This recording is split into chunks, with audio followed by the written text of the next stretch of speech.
የኔታ ሊቀ ሊቃውንት ዕዝራ ምን ይላሉ? ቄስ ሲነግድ ከስሮ ነው የሚመለስ ይላሉ። እውነታቸውን ነው ማለት ነው። ቅዱስ ጴጥሮስ ሲለፋ አድሮ ማልደህ ባዶውን ሲለፋ አድሮ። የቄስ ንግድ መጨረሻው ክስረት ነው። የቄስ ንግዱ ምንድን ነው? ምዕመን ነው። ምዕመናንን ሲያተርፍ ምዕመናን ምን ይዘውለት ይመጣሉ? እንጀራ ያመጣሉ። እንዲያውም አንድ መምህር ሲተረጉም ምን ይላሉ? ጌታ ሐዋርያት ምን አላቸው? ሂዱና እንጀራ ገዝታችሁ የምንበላው አምጡ ብሎ ሰደዳቸው። ምሳሌ ሊያመጡ ሲሄዱ በዚያውም ያችን ሴት ገመናዋን እንዳይሰሙ ነው። እዚያው ላይ እሷን አድኖ ቆያቸውና ብላ አሉት። አልበላም በመብል ዘይተአምር ጓንቱም እናንተ የማታውቁት ምግብ አለኝ አለ። ቦኑ ዛምፃ ሎቱ ካልብዚ ወሚመ ዛቲ ብሲት ይቺ ሴት አምታለት ይሆን ምሳ ምናልባት ወይስ ሌላ ሰው አሉ። አዛ ምን ብለው ይተረጉሙታል መምህሩ? አይ ሐዋርያት እንዲህ ያሉ ለመምህር ምሳ ማምጣት እንደሚገባ ስለሚያውቁ ነው። ስለዚህ ይገባል። እውነት ነው። ጌታ አልበላም እንጂ አላረገውም እንጂ ለመምህር ምሳ ማምጣት ስለሚገባ ያንንም ስርዓት ነው። ስለዚህ ይሄ ለመምህር ምሳ መስጠት እንደሚገባ ስርዓት ነው ይሄ ይላሉ። ስለዚህ ምንድን ነው ህዝብ አስተምሮ ከህዝብ ቆሎ መብላት እንጀራ መብላት ነውር የለውም። ቅዱስ ጳውሎስ እንደውም እሱ አላረገውም እንጂ ተራ ላይ የሚያህል ስብከት ሰብከን ድንብላል ያህል አንበላ ነው ብሏል። እውነቱን ነው። ይሄን የሚያህል ስብከት እየሰበክን እንዴት ድንብላል ያህል ማንበላ ብሏል። ግን አላቸው ደግሞ እናንተ ግን ጳውሎስ የሚሰብከን እንጀራ እንድናበላው ነው እንዳትሉኝ ከእናንተ የሳንቲም ድቃቂ የለብኝም ይላቸዋል። ደግሞ መልሶ ድንኳን ሰፍቼ ነው የምበላ የለብኝም፣ ግን ይገባኛል ሲያንሳይ ነው ይላቸዋል። እንኳን እንጀራ አይናችሁን አውጥታችሁ ልትሰጡኝ ይገባል አለ። ለምን? አይኑን ሰጥቶ መንግስተ ሰማያት መግባት አይችልም ትክክለኛ ሰው ካልሆነ። ተምሮ ግን መዳን ይችላል። መንግስተ ሰማያት እንድትገባ እያደረጉ እንኳን ቁራሽ አይንህን ብትሰጠኝ እንኳን ይገባኛል አለ ቅዱስ ጳውሎስ። ይሄንን ግን ለእናንተ ግን ዕዳ ልሆንባችሁ አይገባም ብሎ ይናገራል። የማይመጻደቁ የፊልጵስዩስ ሰዎች ስለነበሩ እነሱ ልከውልኛል የእነሱ ይበቃኛል ይላቸዋል። ደግሞ የፊልጵስዩስን ሰዎች ደግሞ ስለሰጣችሁኝ እግዚአብሔር ይስጣችሁ በስርዓት የተካፍላችኋል ይላቸዋል። ቅዱስ ጳውሎስ ሲታሰር የፊልጵስዩስ ሰዎች አልታሰሩም። ግን ምን አደረጉ? ለታሰረ መምህር መላክ እስራቱን መካፈል ስለሆነ ነው። ስለዚህ ልካችሁልኛል አለና ደግሞ መልሶ ደግሞ ጳውሎስን ያህል መምህር እኮ የምናበላው እኛ ነን እንዳይለው ደግሞ እስመ አእምር ከመ ያእክለኒ ዘቤየ ይላቸዋል። ደግሞ ያለኝ እንደሚበቃኝ ያውቃለሁ ይላቸዋል። ፊልጵስዩስ ምዕራፍ 4 ላይ ያለኝ ምን አለውና ጳውሎስ ይልና መተርጉሙ ሃይማኖቱ እንኳን እንጀራ መንግስተ ሰማያትን ያድለው የለ እንዴ? ሃይማኖቱ አለውና ባይሰጠኝም እንኳን ለምጄዋለሁ ይላቸዋል። ደግሞ ረሃቡን ለምጄዋለሁ፣ ጽሙንም ለምጄዋለሁ፣ እስራቱን ለምጄዋለሁ።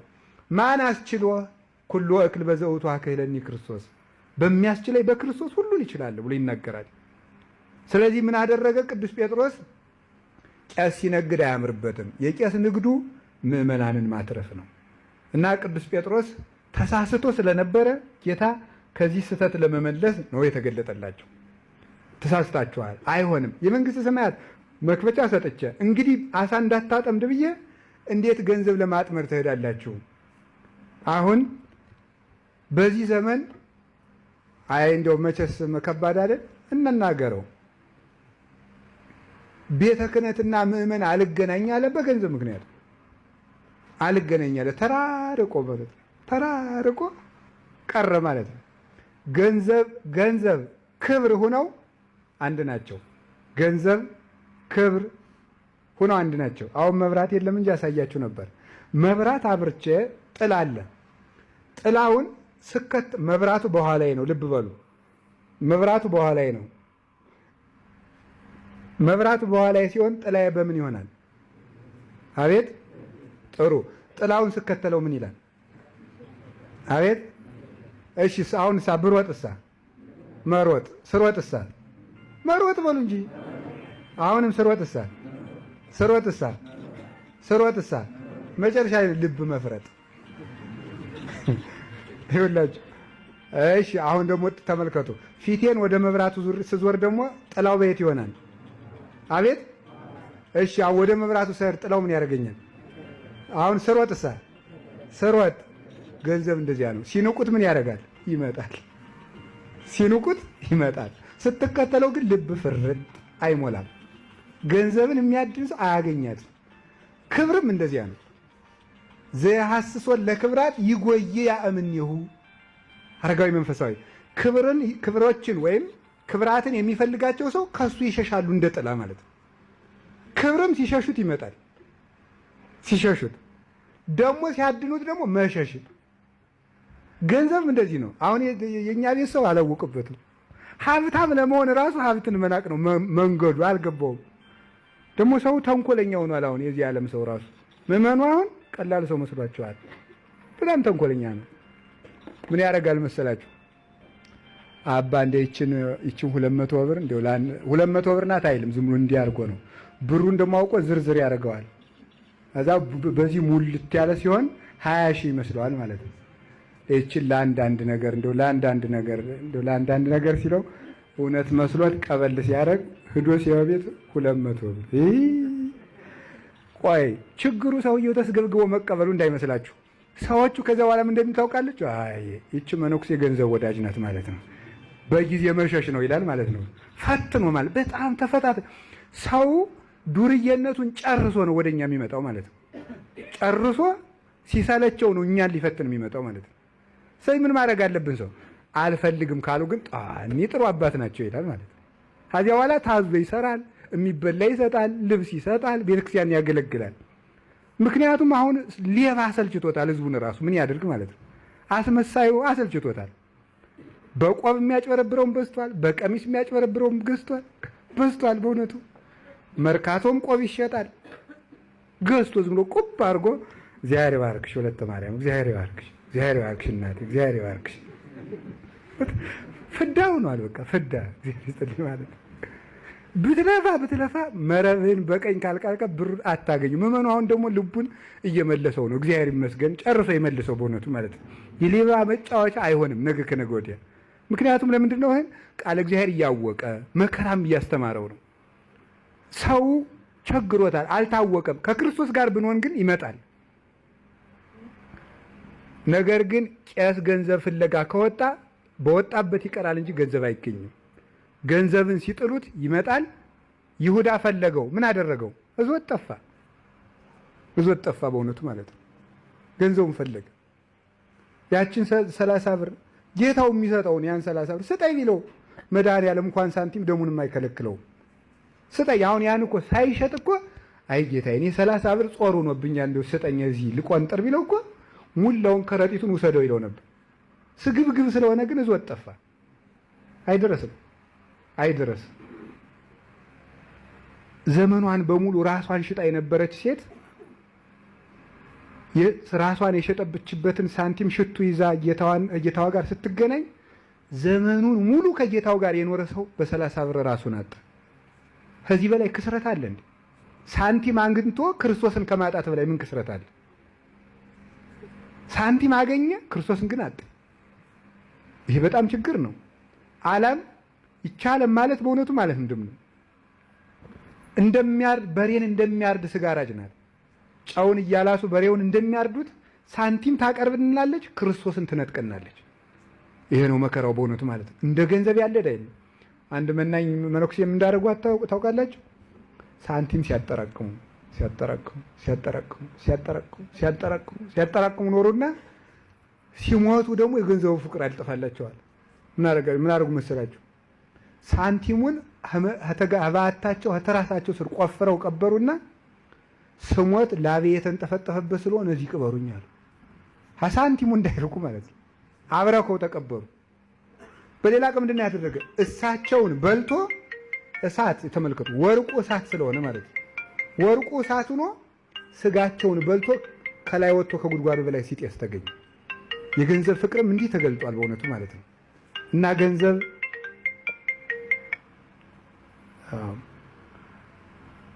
ወንድም ያሳጣል፣ ገንዘብ እህት ያሳጣል፣ ገንዘብ እናትን ያሳጣል፣ አባትን ያሳጣል፣ ሀገር ያሳጣል፣ ገንዘብ እግዚአብሔርን ያሳጣል፣ ገንዘብ ራስን ያሳጣል። ገንዘብ መውደድ በጣም ጭንቅ ነው በእውነቱ ማለት ነው። እንደ ገንዘብ እንደ ጌታ እኮ ሁለቱ ጌቶች እኮ ነው ያለ። ዓለሚቱን ቀጥ አድርጎ የገዛት ማን ይመስላችኋል? ገንዘብ እኮ ነው በእውነቱ ማለት ገዥ አሁን የሆነው ሁለቱ ጌቶች ብሎ ሲጠራው እስመ አፍቅሮ ነዋይ ስራው ለሁሉ እከይ። አንደኛ ጢሞቴዎስ ምዕራፍ 6 ቁጥር 10 ላይ ገንዘብን መውደድ የኃጢአት ሁሉ ስር ነው። ስሩ ለሁሉ እከይ። የበደል ሁሉ መጀመሪያ ገንዘብን መውደድ ዕዳ ነው በእውነቱ ማለት ነው። እግዚአብሔርን የሚያሳጣ ልብን የሚያወልቅ እንደ ገንዘብ ያለ የለም። የበቃ ሰው እኮ መለኪያው ራሱ ምንድን ነው? ገንዘብ ነው። አንዱ በቅቻለሁ ሲል ሳንቲም ብታገኝ ምን ትላለህ ሲባል እንደው ታግዬ አልፋለሁ አይደል ያለ። በቅቻለሁ እያለ ሲያስቸግር ገንዘብ በድስት ወርቅ በድስት ሞልቶ መንገድ ላይ ብታገኝ ምን ታደርጋለህ ሲባል እንደው ታግዬ አልፈዋለሁ ሲል አንተ አልበቃህም ገና። ላዩን ቀለም ተቀብቶ ውስጡን ሌባ የዘረፈው ቤት ነው የምትመስል ምትባል። ገንዘብን መናቅ ያልቻለ ሰው ታምራት እስከማድረግ ቢደርስ እንኳን በቃ ሊባል አይቻለው። በልባችን ገንዘብን መውደድ ማለት አለመውደድ ማለት ገንዘብን አለመቀበል አይደለም። የገንዘብ ምኞትን ቆርጦ መጣል። እንጀራዬ ክርስቶስ፣ ጤናዬ ክርስቶስ፣ ልብሴ ክርስቶስ ያለ ሰው ሁሉን ያገኛል። በጥበቡ ሊኖር የሚችል ሰው የሚመስለው ሰው ግን ያጣል። ራሱንም ያጣል እንኳን ሌላውን። ከቃሉ ጋር ናችሁ። እግዚአብሔር ከሁላችን ጋር ይሁን። እንዲያው ከገንዘብ ፍቅር እግዚአብሔር ይሰውረን። በጣም አደገኛ በሽታ ነው በእውነቴ ማለት ነው። አሁን ከቤተ ክህነት እስከ ገዳም ድረስ የሚያንቀጠቅጠን እኮ ገንዘብ ነው። ቀጥቀጥቀጥቀጥ አድርጎ የገዛው ማለት ነው። ገዳማትን ከገዳማት የማያፋቅር ወደ ላይ ከፍ ቢሉ ችግር ነው። ከላይ እስከታች የሚያንቀጠቅጠን ገንዘብ። በልቼው ልሙት፣ እንዲሁ በልቼው ልሙት። አንድ ሰውዬ ነበር ይባላል። ዓለሚቱን አጣፍጦ ሲበላ ምን አደረገ? ይችን ዓለም ብቻዬን ነው መኖር ያለብኝ እንደ ልቤ፣ አዝመራው እንዳይካፈለኝ፣ ሙክቱ እንዳይካፈለኝ አለና እድሜ የሚያረዝም እንጨት ፈለገ። ሰውን ገሎ እሱ እየበላ ሊኖር ማለት ነው። ያንን በጥብጦ ዕፀ ሕይወት አግኝቶ ያንን በጥብጦ አይ ሰው ካለበት አካባቢ ከተቀባሁት ስቀባ አንዱ ጠብ ያለ እንደሆነ ሌላ የቆመበት እንደሆነ እንደኔ ረጅም ቀን ይኖራል ብሎ ሰው በሌለበት ዶ ሊቀባው አይገርምም? ተሸክሞ ይዞ ሲሄድ እግዚአብሔር ምቀኝነት ስለማይወርቅ መልአኩ መጥቶ ሰበረበት። በአንድ ጎኑ ብቻ ፈሰሰና ሕያው ሆነ፣ አንድ ጎኑ ሙት ሆነ። ይሄኛው ተልቶ ሸቶ ሙቶ አንድ ጎኑ ጤነኛ ሆኖ እድሜ ዘመኑ ሲማቅቅ ኖረ። ብቻዬን ልኑር ብቻዬን ልብላ ማለት አደገኛ ጣዖት ነው። እውነቴን ነው የምነግራችሁ። ጣዖት ማለት ይሄ ነው። ገንዘብ በጣም ክፉ ኃጢአት ነው። ነገ ስም አውጥቶ ይመሰክራል። አጋንንት የሚቆራኙን በምን ይመስላችኋል? በገንዘብ። እንዴ ምን አደረግ መሰላችሁ? አባ እንጦንስ አንድ መነኩሴ ሌሊቱን ሙሉ አጋንንት በህልም ይረብሹኛል ብሎ ይጠይቀዋል። ምን ላደርግ አለው። ለካ ወደ ገዳሙ ሲመጣ ጥቂት ሳንቲም እንደው ከገዳሙ ድንገት ብጣላ ለምናምን ብሎ ለካ ቋጥሮ አስቀምጧል። አጋንንት ሌሊቱን ሙሉ በእባብ እየተመሰሉ ይጠመጠሙበታል። ምን ላደርግ ሲለው አይ እንዲህ አድርግ አለው። እንዲለቁህ በግ አርደህ እዛ ቆዳውን ለብሰህ በላዩ ላይ ስጋ አንጠልጥለ በመንደር መሃል ና አሉት። በመንደር መሃል በግ አርዶ ቆዳውን ለብሶ ስጋውን አንጠልጥሎ ሲመጣ አንዱ ውሻ ይመጣና ላጥ ይሄንን እግሩን፣ አንዱ ይመጣና ላጥ፣ አንዱ ይመጣና እጁን፣ አንዱ ይመጣና ራሱ። እኔ ከአጋንንት ያድኑኝ ብለውት እንዴት ውሻ ሲያስበልኝ ይውላሉ ብሎ ሲለው ምንድን ነው ያለው? አየህ ይህንን ቆዳና ይህንን ስጋ ጥተህ ብትመጣ ኖሮ ውሾች አይቀርቡም ነበር። አጋንንት ውሾች ናቸው።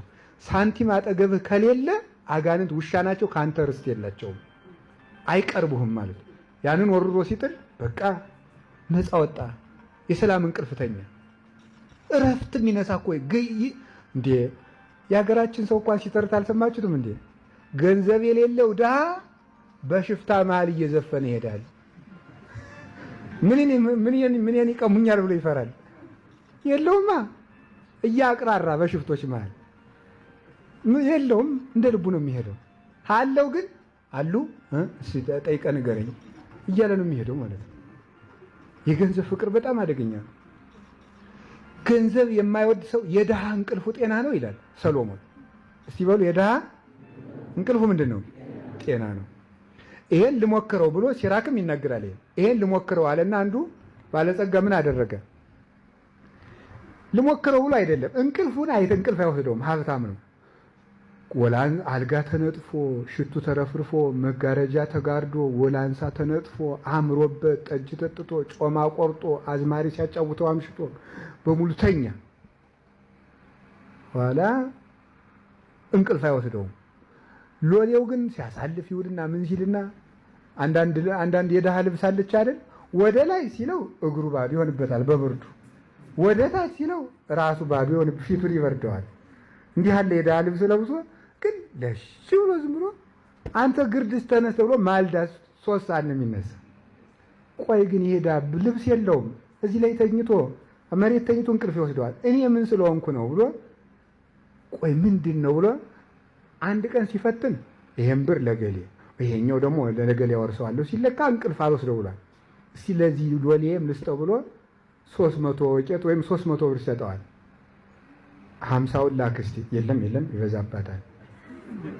50ውን ለእናት የለም ቆይ 40 ይበቃታል። 25ቱን ልብስ አይደለም ሲል እንቅልፍ በአይኑ ኳል ሰጥን ነቃ። ማልዳ ምን አለ መሰላችሁ? ጌቶቹ ሳንቲሜዎቱን ይወስዱና እንቅልፌን ይመልሱልኝ። አንድምታ ላይ ያለ እኮ ነው። ይሄ እኮ ነው ተረት እንዳይመስላችሁ ማለት ነው። መጽሐፍ ላይ ያለ ትርጓሜ ላይ ያለ ታሪክ ነው የምነግራችሁ። የድሃ እንቅልፉ ጤና ነው የሚለው ትርጓሜ ላይ ያለ ነው። እረፍት የሚነሳ ገንዘብ ነው በእውነቱ ማለት ነው። ገንዘብ አንድ መነኩሴ እየሮጠ ምክር ሊጠይቀው ነው። ጀማሪው ይሮጣል ይከተለዋል። ያኛው ፍጹሙ ደግሞ ይሮጣል እንዳይደርስበት ውዳሴ ከንቱ እንዳይሆንበት ምክር ሊጠይቀው ነው የሚሮጠው። ኋላ ሊደርስበት ሲል አባ ቁመኒ በስመ እግዚአብሔር በእግዚአብሔር ፊት ስም ቆየኝ አለው። እኔ የምሮጠው ስለ እግዚአብሔር ነው ብሎ ሮጠ። ሊደርስበት ሲል ምን አደረገ መሰላችሁ? አይ መቼም የሚገላግል ገንዘብን መጣል ነው ብሎ አንዲት መደረቢያ ነበረችው። እሷን ወርውሮ ሲጥልለት እሷን እስከሚያነሳ ጠፋሱ። የፈሊጥ ነው በእውነቱ ማለት ነው። ሰይጣን ውሻ ነው። ውሻ ስጋ ከጣሉለት መልሶ አይመጣም አልጨረሰ። ሰይጣንም ገንዘብን ከሚንቅ ሰው ላይ ዝሙትን ማምጣት አይችልም። ገንዘብ አደገኛ የሰይጣን መሳቢያ ቁራጭ ስጋ ነው እና ይህንን ለማጥፋት ለምን ወደ ዓለም ተመለስክ? እኔን ብትዝ ገንዘብ ሲኖርህ ነበር አይደል ብሎ ለመገሰጽ ወደ ቅዱስ ጴጥሮስ የመጣበት ምክንያት በዚህ ነው። ጌታን ከያዝን ገንዘቡም አለ፣ ሹመቱም አለ፣ ፍቅሩም አለ፣ ሁሉ አለ። ጌታን ጥሎ ግን ዓለምን ፍለጋ ግን ወዲያ ይደረክባለ ዛቲ ቅደም ተከተሉ ተዛብቷል ብሏል።